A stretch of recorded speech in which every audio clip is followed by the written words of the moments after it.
England are headed to yet another Euros final. So let's talk about it. Well, the Italians were only 60 seconds away from securing their first ever final appearance in the Women's Euros since 1997, but a young 19-year-old star from the Lionesses by the name of Michelle Aubameyang had other plans, and the game was turned upside down to what we now know the score to be. England were able to beat Italy 2-1 in the Euros semi-finals to book their third consecutive final in a major tournament. It was the Euros that they won, then it was the World Cup that they lost, and now they find themselves in yet another final. Here in Switzerland, it's either going to be Spain or Germany. Both of those teams were the last two opponents they had in the finals, Germany in the Euros and then Spain in the World Cup. So it's going to be familiar faces, it's going to be familiar enemies, the opposition, whoever it may be. Italy so close to making history, but it was once again England's depth and the quality that they're able to bring off the bench and onto the field at crucial moments that completely change how the game is going in the course of the game, that push them one more game further into the Euros, and essentially it's gotten them to the final. But I want to start talking about Italy first, who have had an incredible campaign. I think they've played such good football this Euros, and before this tournament happened, and I had Mia Clayton join me on the channel to talk about the group and specifically Italy, and I said for me they're one of the dark horses in this tournament. They can do really well if they continue to do what they're doing, which we got to see, and that's really good attacking football. The Juve trio up front has been fabulous and fantastic. Essentially, those are the players that got the goals in both against England and Norway. Their playmakers in the midfield have been extremely creative, and for the majority of the part, they've defended pretty well. What they've lacked, in my eyes, is that defensive maturity, where when they go up, they're able to hold on that lead, which it happened against Spain. They were unable to do that. Happened against Portugal, also unable to do that, and unfortunately we got to see that again against England, where they take the lead, but they're just unable to hold onto that lead. There's a bit of a challenge and a bit of a obstacle that is in their way. So I think defensive maturity is something that they want to work on, understandably. Since the game is concluded a few hours ago, I've spent some time sort of seeing the coverage on this, listening to the commentary from different broadcasters, the analysis, and just the overall take on how this game played out. And I think there's been a lot of talk about England being poor in the first half. Their passes were just disconnected. They couldn't find that long ball that they continuously tried to play from Greenwood up to Hemp. There were not enough bodies in the box, and just how bad England was. And I think all of those things were accurate, and all of those things did happen in the opening 45, and I think at many patches during the second half. But I think we need to credit Italy for pushing England to play that way. I think the first 45 minutes was a perfect display of how to limit England. Understandably, I think Italy would have wanted to have at least a 2-0 lead going into halftime just because of how good they looked. They had the majority of the possession. And how I saw that play out was that Italy had England exactly where they wanted them to be. That midfield was completely marked out. And I think what teams have figured out, and that has been apparent this entire Euros, is if you stick a player on Keira Walsh and you have her mark her the entire time and you just limit her off the ball and on the ball movement, you're disabling a lot of what England's midfield can do. And I think what we've seen is Serena Wiegman try to play around with it, if that means pulling Lauren James in the midfield, pulling, Beth Mead we saw as that number 10 role, just sort of mixing it up a little bit where there's not enough bodies to mark Keira Walsh. But teams have figured out that if you limit Keira Walsh, you're going to limit a lot of what England can do, a lot of those threats. You can maybe, if you're trying to lose her marking, you'll see her running from, the outside of the box and trying to catch a rebound from there. But ultimately, opposition knows you limit Keira Walsh, you limit a lot of what England are able to do. And again, I think the fact that Serena Wiegman has sort of played around with different players and just shifting how the midfield is set up is probably her picking up on the fact that opposition really likes to mark Keira Walsh in the middle, and I don't blame him. With the midfield being almost non-existent in that first 45 minutes, what England had to do was thread a lot of these long balls. In the opening 30 minutes, you saw at least 6 of those from Greenwood up to Lauren Hemp, and there was just no service in the box. Nobody was there to receive that ball, and I think that's because of how good the Italian defense was limiting those runs. They didn't really allow many pockets, and Italy was really smart in playing that 3-4-3, which meant they would slip into a back five when they were off the ball and defending. That just made it really difficult for England to get across the five. But I think that goes back to Andreas Sonchen's game plan and just the tactics that he had, where it meant if they had the ball, they had at least 5 players going forward. But if they didn't have the ball and they were defending, they had at least 5 players sitting back. That's not an easy 3-4-3 thing to execute. Many teams get absolutely cooked on those wings when they think they're going to have 5, they end up with having 3, and just it's not an easy formation to have nor to execute, especially against a good team like England, but Italy did so well. So I think the narrative needs to be, yes, England didn't have a really good game, but that's because Italy put them in that position. Italy was great. We need to continue to watch the Italian players.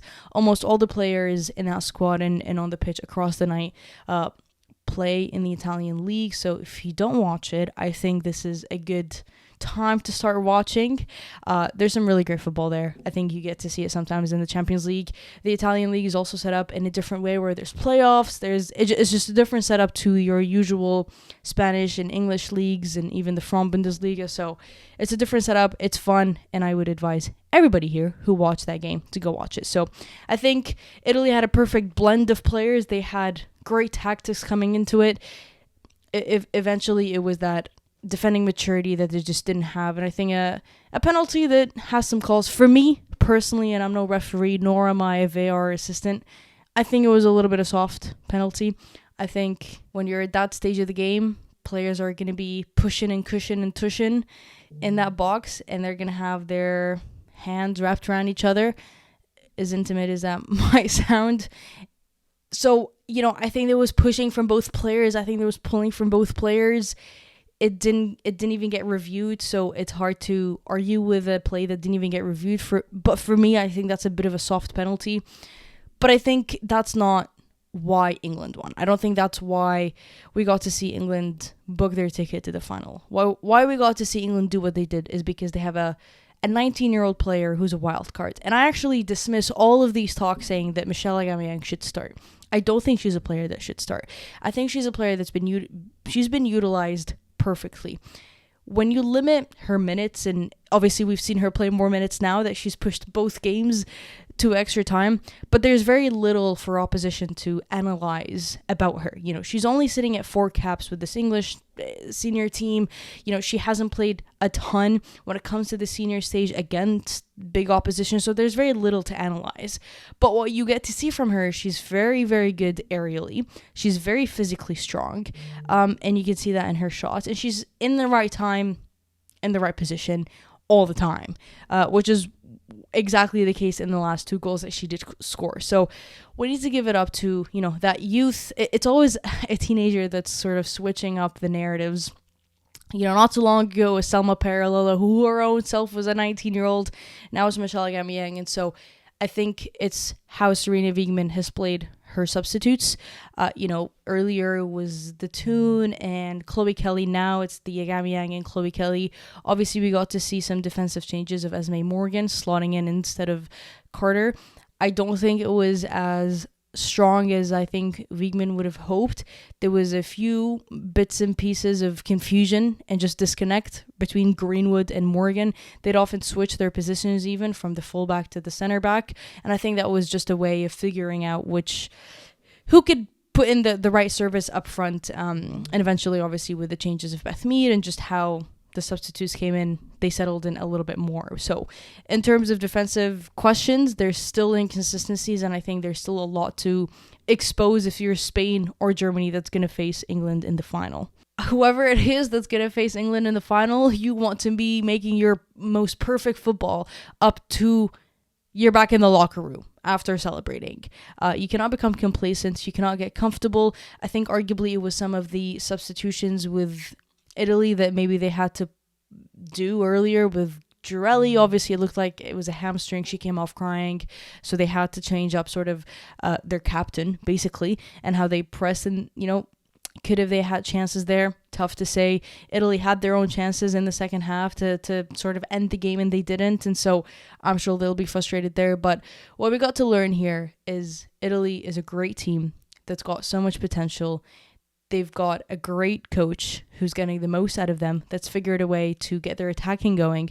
They're a threat on the counterattack. They're really good playmakers, and they defend really well. And so with Italy, there's so much to grow from here. There's so much to continue building from, which says this is a really exciting Italian team for me personally.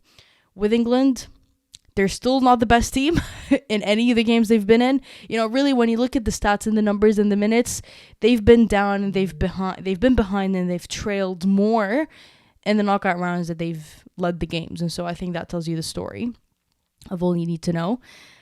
But that also tells you the fact that they've got playmakers that are going to change the course of the game off the bench. They're going to come in with a level of just like relentlessness, I think, is what you're getting with Chloe Kelly and Michelle Gamang off the bench, is that they're relentless and they're fearless, and they're just not going to take no for an answer, and they're not going to stop attacking. They're not going to stop taking shots. And it's a strong mentality to have, and I think it's a tough team to beat, truthfully. It's a tough even if you're the best team, 96 minutes out of the 97 minutes, but if you just slip up in that last minute, which is what Italy unfortunately went through, you lose your ticket to the final. And so I think there's a lot of ways to look at it, but my advice would be watch the Italian players, watch the Italian league, because there's so much there's just so much talent there. So I'm looking forward to seeing if it's going to be Spain or Germany. I didn't have the opportunity to do an episode on Germany, but gotta give it up to them. The best Germany we've seen all tournament is when they went 10 players down, or actually 1 player down, which meant 10 players on the pitch. But what a shame. Shame on France, truthfully. You had 125 minutes to score with a player extra from open play, and you can do it. That's horrendous. That is horrible. But that is for another time, and that's for another story. And the misery of France not being able to win knockout games continues. They arguably had their golden chance on the golden plate right then and there when you're a player extra for the majority of the game. And you just get to do that. Not good. And we got to see some of the comments afterwards from the French players. Just too salty. Take accountability, really, is all I've got to say. But anyway, Spain is also going to be Spain-Germany is going to be a fun game. Spain-Switzerland was fun. Give it up to the Swiss. They've brought women's football onto the stage like nobody else has done before. And the way they've supported it, the way they've shown up, the way they continue to show up is admirable. And I think a lesson to the many hosts in the future. And so, gotta give it up to the Swiss, but the Spanish are always a tough team to beat. It'll be fun. Spain, Germany. Would love to hear some of your opinions. Italy, England. It ended in heartbreak for the Italians. They were hoping to bring it to Rome, but now there's a chance that it goes back to home one more time. To become the champions, you have to beat the champions, and that will be the story in the final. Be it Spain or be it Germany, it's going to be a battle. Let me know your thoughts on all of this. Let me know your thoughts on how the Euros has been. Would love to hear everybody's take on it. And as always, to stay updated and to continue enjoying the beautiful game, make sure you subscribe to me here on YouTube and follow me on Twitter. And I will see you later.